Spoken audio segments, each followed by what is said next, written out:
Aujourd'hui, la Jeunesse Science vous propose encore une nouvelle vidéo sur les équations du second degré à une inconnue. Alors, les équations du second degré à une inconnue, c'est toute équation de la forme ax carré plus bx plus c égale à 0.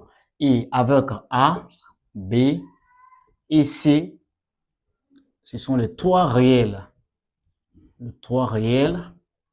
Et le a doit être obligatoirement différent de 0. Pour que cette équation soit du second degré, il faudra que le a soit différent de 0. Alors, quelle est la condition pour résoudre une équation du second degré? Alors, je vais vous apprendre la méthode la plus simple qui est les discriminants pour résoudre une équation du second degré. Alors, les discriminants, on sait que le discriminant delta qui est égal à b carré moins 4ac.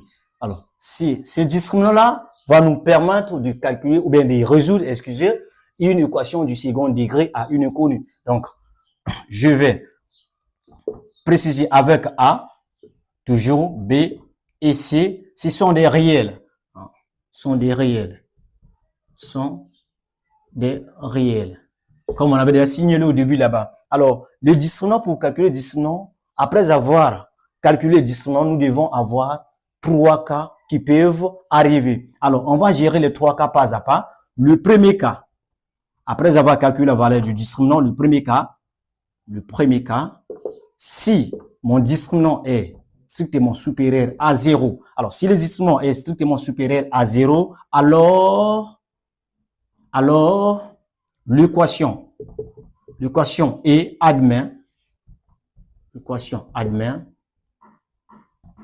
des racines réelles. L'équation admet des racines réelles distinctes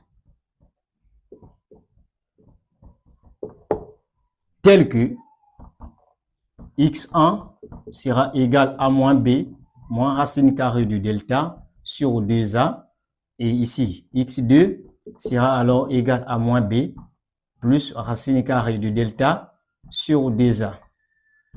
D'où,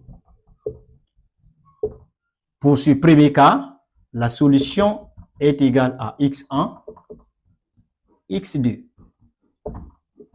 Alors, le deuxième cas,